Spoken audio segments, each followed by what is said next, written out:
राधे राधे दोस्तों। वट सावित्री पूजा की आप सभी को हार्दिक शुभकामनाएं। जिस तरीके से आप सभी बहनों माताओं ने अपने घर में या किसी मंदिर के पास वट प्रगट की पूजा के पास जाके आप लोग ने पूजा की होगी, उसी तरीके से मैंने भी बरगद की एक डाल मंगाकर घर में उसकी विधिवत पूजा की है। आइए जानते हैं वट पूजा की कथा के बारे में। आइए आज के पावन दिन पर मिलकर सुनते हैं आज की व्रत कथा। एक बार की बात है, भद्र देश के एक राजा थे जिनका नाम अश्वपति था। भद्र देश के राजा अश्वपति के कोई भी संतान नहीं थी। उन्होंने संतान प्राप्ति के लिए मंत्रोच्चारण के साथ प्रतिदिन 1,00,000 आहुतियां दी। 18 वर्षों तक उन्होंने यही क्रम जारी रखा। इसके बाद सावित्री देवी ने प्रकट होकर उन्हें वर दिया कि हे राजन, तुझे एक तेजस्वी कन्या पैदा होगी। सावित्री देवी की कृपा से जन्म लेने के कारण कन्या का नाम सावित्री रखा गया। कन्या बड़ी होकर बेहद रूपवान हुई। उसके लिए योग्य वर न मिलने की वजह से उसके पिता दुखी थे। उन्होंने अपनी कन्या को ही स्वयं वर तलाशने को भेजा। सावित्री तपोवन में भटकने लगी। वहां साल्व देश के राजा घुमसेन रहते थे, क्योंकि उनका राज्य किसी ने छीन लिया था। उनके पुत्र सत्यवान को देखकर सावित्री ने पति के रूप में उनका वरण कर लिया। ऋषिराज नारद को जब ये बात पता चली तो वो राजा अश्वपति के पास पहुंचे और उन्होंने कहा, हे राजन, ये आप क्या कर रहे हैं? सत्यवान बहुत गुणवान है, धर्मात्मा है और बलवान भी है, लेकिन उनकी आयु बहुत छोटी है। वो अल्प आयु हैं। आज के 1 वर्ष के बाद ही उनकी मृत्यु हो जाएगी। ऋषिराज नारद की बात सुनकर राजा अश्वपति घोर चिंता में डूब गए। सावित्री ने अपने पिता से चिंता का कारण पूछा तो राजा ने कहा, पुत्री, तुमने जिस राजकुमार को अपने पति के रूप में चुना है वो अल्प आयु है। तुम किसी और को अपना जीवन साथी बना लो। इस पर सावित्री ने अपने पिता से कहा, पिताजी, आर्य कन्याएं अपने पति का एक ही बार वरण करती हैं। राजा एक ही बार आज्ञा देता है और पंडित भी एक ही बार प्रतिज्ञा करते हैं और कन्यादान भी एक ही बार किया जाता है। मैं तो इन्हीं से विवाह करूंगी। सावित्री हट करने लगी। अब राजा अश्वपति ने सावित्री का विवाह सत्यवान से कर दिया। सावित्री अपने ससुराल पहुंचते ही सास ससुर की सेवा करने लगी। समय बीतने लगा। नारद मुनि ने सावित्री को पहले ही सत्यवान की मृत्यु के दिन के बारे में बता दिया था। जैसे ही वो दिन करीब आने लगा, सावित्री अधीर होने लगी। उन्होंने 3 दिन पहले ही उपवास शुरू कर दिए। नारद मुनि द्वारा बताई गई निश्चित तिथि पर पितरों का पूजन भी किया। हर दिन की तरह सत्यवान उस दिन भी लकड़ी काटने जंगल गए। उनके साथ सावित्री भी गई। जंगल में पहुंचकर सत्यवान लकड़ी काटने के लिए एक पेड़ पर चढ़ गए। तभी उनके सिर में तेज दर्द होने लगा।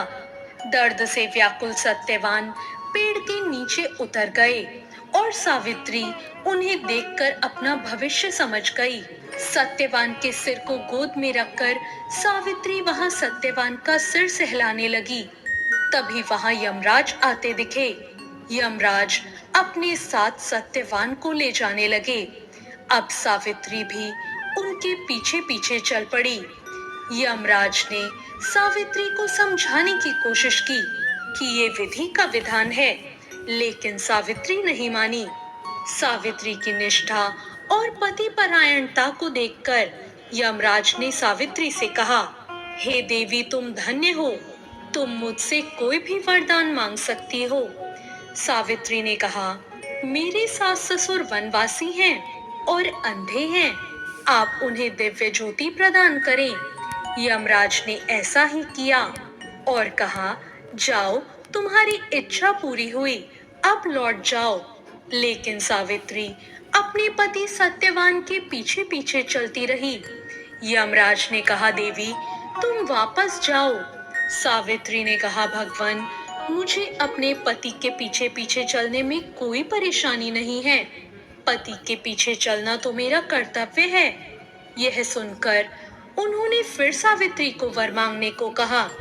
सावित्री बोली, हमारे ससुर का राज्य छिन गया है, आप पुनः वापस दिला दें। यमराज ने कहा, तथास्तु, और कहा, अब तुम लौट जाओ।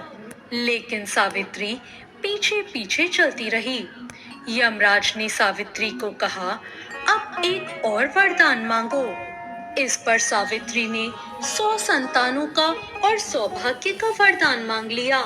यमराज ने कहा, तथास्तु, जाओ, ये वरदान भी मैंने तुम्हें दिया, अब लौट जाओ। सावित्री ने यमराज से कहा, प्रभु, मैं एक पतिव्रता पत्नी हूँ, आपने मुझे पुत्रवती होने का आशीर्वाद दिया है, लेकिन अपने पति के बिना ये कैसे संभव होगा? ये सुनकर यमराज को सत्यवान के प्राण छोड़ने पड़े। अब यमराज अंतर्ध्यान हो गए और सावित्री उसी वट वृक्ष के पास आ गई, जहां उसके पति का मृत शरीर पड़ा था। सत्यवान जीवंत हो गए और दोनों खुशी खुशी अपने राज्य की ओर चल पड़े। जब दोनों घर पहुंचे तो देखा कि माता पिता की आंखें ठीक हो गई और सत्यवान सावित्री चिरकाल तक अपने राज्य का सुख भोगते रहे। इसी तरह पतिव्रता सावित्री की तरह ही सबसे पहले सास ससुर की पूजा करें, उनका आशीर्वाद लें और फिर वट सावित्री का व्रत करके इस कथा को सुने। इससे वैवाहिक जीवन अच्छा होता है, जीवन साथी की आयु लंबी होती है और कोई आया हुआ संकट हो तो वो भी टल जाता है। वट सावित्री पूजा के लिए सुबह जल्दी उठकर स्नान करें और स्वच्छ वस्त्र पहने, पूजा के स्थान को शुद्ध कर लें और व्रत करने का संकल्प लें। वट वृक्ष के पास जाकर जल अर्पित करें, रोली, अक्षत, फूल चढ़ाएं और दीपक अर्पित करें। इसके बाद कच्चे सूत या मौली को लेकर वट वृक्ष की परिक्रमा करें। परिक्रमा करते समय पति की लंबी आयु वैवाहिक जीवन की प्रार्थना करें। अधिकतर महिलाएं 7, 11 या 21 परिक्रमा करती हैं। माना जाता है कि वट वृक्ष में त्रिदेवों का वास है। वट वृक्ष की जड़ में ब्रह्मा जी, तने में भगवान विष्णु और शाखाओं में भगवान शिव होते हैं। इसी कारण वट वृक्ष की पूजा बहुत ही शुभ मानी गई है। तो ये थी वट सावित्री की कथा। आपको आज की ये कथा कैसी लगी, कमेंट करके जरूर बताएं। चैनल को सब्सक्राइब करें, वीडियो को लाइक करें। धन्यवाद।